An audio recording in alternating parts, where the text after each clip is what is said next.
கட்சி கட்சி எதுக்கு நீ பயன்படுத்துறீங்க? எதுக்கு பயன்படுத்தணும்? ஒரு குழந்தை ஹராஸ் ஆயிருக்கா, ஒரு குழந்தைக்கு ரேப் பண்ணிருக்காங்களா, அங்க போய் நின்னு உங்க காட்டுங்க உங்க வீரத்தை. ஒரு நாய் ஒரு குழந்தை துரத்துதுன்றதுக்காக ஒட்டுமொத்த நாயுமே இருக்கக்கூடாதுன்னு நினைக்கிறீங்களா? 3 வயசு குழந்தைய 3 மாச குழந்தைய ரேப் பண்றான், அதனால ஒட்டுமொத்த ஆணினத்தையும் கட் பண்ணிடலாமா? பண்ணுங்க. 10 நாய் இருந்துச்சுன்னா அந்த 10 நாய்க்கு இந்த தெருவில் எல்லாரும் பொறுப்பேற்று கருத்தரை பண்ணுங்க, இல்ல கவர்மெண்ட் பண்ண சொல்லுங்க. இப்படி பண்ணீங்கன்னா 10 வருஷத்துல அந்த நாய் இனமே அழிஞ்சிருங்க.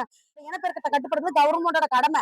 இனப்பெருக்கத்துக்காக கொடுக்கப்பட்ட நிதிகளை முறையா பயன்படுத்தி இருந்தா கண்டிப்பா இந்த நாயோட இனப்பெருக்க கட்டுப்பட்டு இருக்கும். அப்படி இல்லாம ஒரு சில என்ஜிஓக்கு கொடுக்குறாங்க, அவங்க என்ன பண்றாங்க, முறையா இல்லாம எடுத்து கொண்டு போய் ஒரு பிளட் டெஸ்ட் பண்றது இல்ல, ஒரு ஸ்கேன் பண்றது இல்ல, உடனே அறுத்து போட்டு உடனடியா குத்துயிரும் கொலையுரும் கொண்டாந்து தெருவுல போட்டு போயிறாங்க. அதனால நாய்கள் பாதி குடல் செறிஞ்சு இறந்து போயிடுது. நாய்க்கு கருத்தரை பண்றது அதோட இனத்தை அழிக்கிறது தான். அதை கருணையோட பண்ணுங்கன்னு தான் நாங்க கேட்கறோம். சரிங்களா?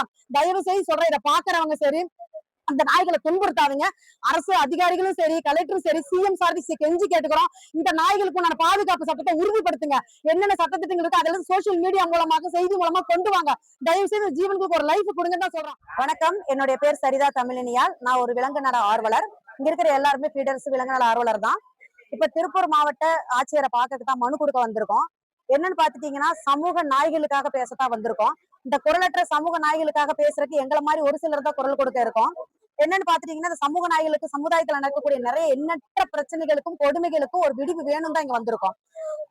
சமூக நாய்களுக்கு பாத்தீங்கன்னா, தெருவுல தெரு நாய் பெருகிருச்சு. அது இனப்பெருக்கத்துக்கு யாருங்க காரணம்?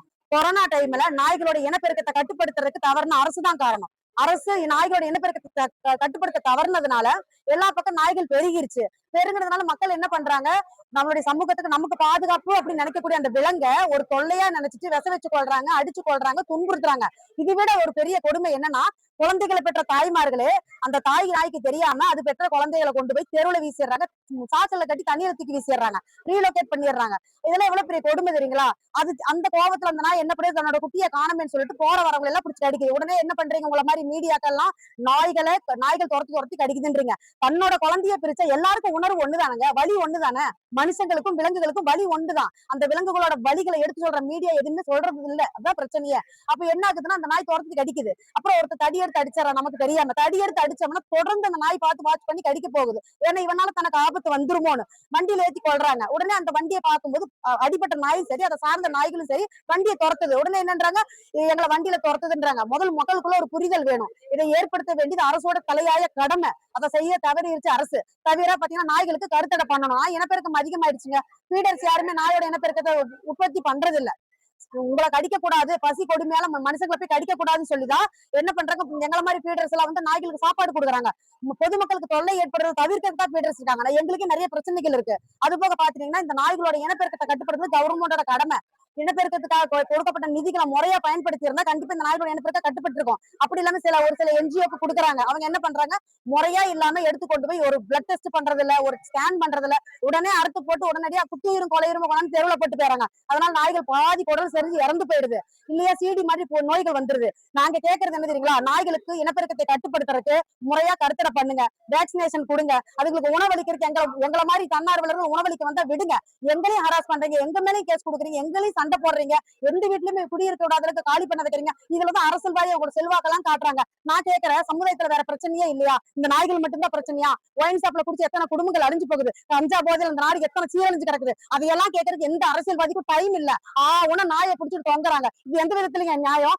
நாய்கள் இருக்கிறது நமக்கு பாதுகாப்பு. தெருவில் இருக்கிற விச ஜந்துக்கள், விச பூச்சிகள், பாம்பு பூரா போனதை வீட்டுக்குள்ள வராம தடுத்துக்கிட்டு இருக்கு. சம்பளமே இல்லாத வேலைக்காரன ஒவ்வொரு நாய் உங்க தெருவை பாதுகாத்துட்டு இருக்கு. இது யாருங்க வெளியே கொண்டு வந்து சொல்றா? எங்களை மாதிரி ஆட்கள் மட்டும்தான் வெளியே கொண்டு வந்து சொல்ல முடியும். அந்த நாயை சித்திரவதை பண்றீங்க. நான் ஒண்ணு கேட்கிறேன், நாய் நன்றி உள்ளது, அது எல்லாருக்குமே தெரிஞ்சுது. இது எழுதப்படாத நியதி. அப்ப நாய்க்கு நீங்க உணவளிச்சீங்கன்னா உங்க ஒரு பிஸ்கெட் கொடுத்தாலும் உங்களை பார்த்து வாலாட்டும். அப்படி வாலாட்டுற நாய்க்கு நீங்க நல்லது செஞ்சிருக்கீங்கன்னா வாலாட்டம் உங்களை ஏங்க கடிக்க வருது?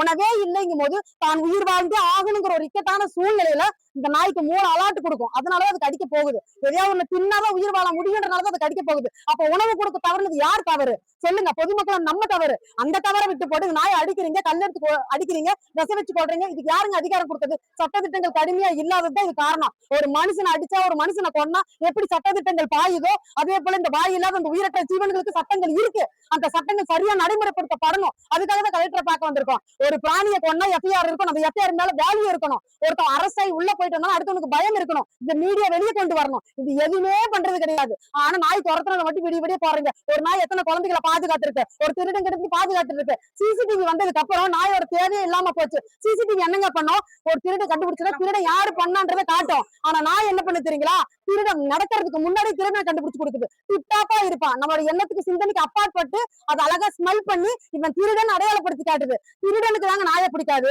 கள்ளத்தனம் பண்றவனுக்கு தாங்க நாயை பிடிக்காது. அவன் தான் நாயை ஆகவே கூடாதுன்றான். வயசானவங்க முதற்கொண்டு நாயை துரத்துறாங்க. இதுக்கெல்லாம் ஒரு விழிப்புணர்வு வந்தே ஆகணும்.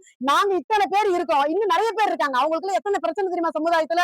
ஒருத்தர் ரெண்டு பேர் இல்லைங்க, எங்களை ரொம்ப சித்திரவதை பண்றாங்க. நேத்து கூட ஒரு ஃபீடரு சாப்பாடு கொடுக்க போன இடத்துல அவரை பிடிச்சி ஹராஸ் பண்ணி கட்சியை சார்ந்தவங்க 1 மணி நேரம் ரோட்ல வண்டி சாப்பியை பிடிக்க நிறுத்தி இருக்காங்க. இதெல்லாம் எங்கெங்க போயிட்டு இருக்குது? இது என்ன ஒரு சுதந்திர நாடு தானே? இந்த சுதந்திர நாடு எங்களுக்கு உரிமை இல்லையா?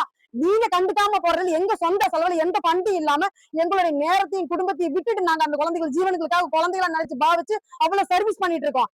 ஆனா இந்த மக்கள் சும்மா வேடிக்கை பாக்குறவங்க நீ நாய்க்கு சோறு போடாத, கட்சி எதுக்கு நீ பயன்படுத்துறீங்க? எதுக்கு பயன்படுத்தணும்? ஒரு குழந்தை ஹராஸ் ஆயிருக்கா, ஒரு குழந்தைக்கு ரேப் பண்ணிருக்காங்களா, அங்க போய் நின்னு காட்டுங்க உங்க வீரத்தை. ஒரு நாய் ஒரு குழந்தை துரத்துதுன்றதுக்காக ஒட்டுமொத்த நாயுமே இருக்கக்கூடாதுன்னு நினைக்கிறீங்களா? 3 வயசு குழந்தைய 3 மாச குழந்தைய ரேப் பண்றான். அதனால ஒட்டுமொத்த ஆணினத்தை கட் பண்ணிடலாமா? ஒரு ஆண் பண்ண தப்புக்கு ஒட்டுமொத்த ஆணினத்தை அழிச்சிட முடியுமா? ஒரு நாய் தப்பு பண்ணா அந்த நாயை மட்டும் தண்டிக்கலாம். எடுத்துக்கொண்டு எங்களை மாதிரி ஆட்கள்கிட்ட சொல்லுங்க, நாங்க எடுத்து பாதுகாப்பு கொடுத்துருவோம். ராபிஸ் இருக்க நாங்க எடுத்துட்டு போறோம். எங்களை மாதிரி தன்னார்வலர்கிட்ட சொல்லுங்க, அடிக்கிறதுக்கு எந்த ரைட்ஸும் கிடையாது. சட்டத்திட்டங்கள் கடுமையாகணும். சரிங்களா? அது போக பாத்தீங்கன்னா கருத்தடை பண்ணி நாயை ரீலோகேட் பண்றாங்க. அது சட்டப்படி தப்பு. ஒரு இடத்துல ஒரு நாய் கண்டிப்பா வாழாது. இருந்த இடத்த விட்டு வேற இடத்துக்கு போனீங்கன்னா தெரு நாய்கள் என்னது தெருவை பிரிச்சு வச்சிருக்கோம். அப்ப என்னன்னா ஒரு தெருவு இன்னொரு நாய் வரும்போது ஒரு நாய் எதிர்ப்பும் கடிக்கும். அப்ப நாய்களுக்குள்ள சண்டைப்படி எல்லாம் செத்து போயிடும். நாய்க்கு கருத்தரை பண்றது அதோட எண்ணத்தை அழிக்கிறது தான். அதை கருணையோட பண்ணுங்கன்னு தான் நாங்க கேட்கிறோம். சரிங்களா? தயவு செய்து சொல்றேன், இதை பாக்குறவங்க சரி அந்த நாய்களை துன்புறுத்தாதீங்க. அரசு அதிகாரிகளும் சரி, கலெக்டரும் சரி, சிஎம் சார்பில் கெஞ்சி கேட்டுக்கிறோம். இந்த நாய்களுக்கு உண்டான பாதுகாப்பு சட்டத்தை உறுதிப்படுத்துங்க. என்னென்ன சட்டத்திட்டங்கள் இருக்கு அதெல்லாம் சோசியல் மீடியா மூலமாக செய்தி மூலமா கொண்டு வாங்க. தயவு செய்து ஜீவனுக்கு ஒரு லைஃப் கொடுங்க தான் சொல்றோம். மனிதனை போலவே வலி உணர்வு எல்லாமே இந்த ஜீவன்களுக்கு இருக்கு. தயவு செய்து கெஞ்சி கேட்டுக்கிறேன். இதை புரிஞ்சுக்கிட்டு சட்டத்தை கடுமையாக்குங்க. தண்டனைகள் கடுமையானதா குற்றங்கள் குறையும். இந்த நேரத்துல தெரிவிச்சுக்கிற ரீலோகேட் பண்ணாதீங்க. ஒரு மக்கள்ல ஒரு இடத்துல 10 நாய்களுக்கு பிரச்சனைனா மக்கள் என்ன பண்றீங்க, கவுன்சிலரை கூப்பிட்டு வார்டு மெம்பரை கூப்பிட்டு நாயை ரீலோகேட் பண்ணிடுறீங்க. 80 கிலோமீட்டர் தள்ளி கொண்டு விட்டுறீங்க. அங்க இருக்கிற மக்களுக்கு இங்கிருந்து போற நாய்களால பிரச்சனை. அப்ப அங்க இருக்கிற நாய் கூட நீங்க விட்டுறீங்க. ஆக மொத்தம் ஒரு ஏரியால நாய் குறையாது, புது நாய் வந்துகிட்டே இருக்கும். புதுசா வந்த நாய் உங்களை பார்த்து வாழாட்டாதுங்க, குறைக்கத்தான் செய்யும். அதுக்கு ஏற்கனவே இருக்கிற நாயே ஓகே கருத்தடை பண்ணுங்க. 10 நாய் இருந்துச்சுன்னா அந்த 10 நாய்க்கு இந்த தெருவில் எல்லாரும் பொறுப்பேற்று கருத்தடை பண்ணுங்க. இல்ல கவர்மெண்ட் பண்ண சொல்லுங்க. இப்படி பண்ணீங்கன்னா 10 வருஷத்துல அந்த நாய் இனமே அழிஞ்சிருங்க.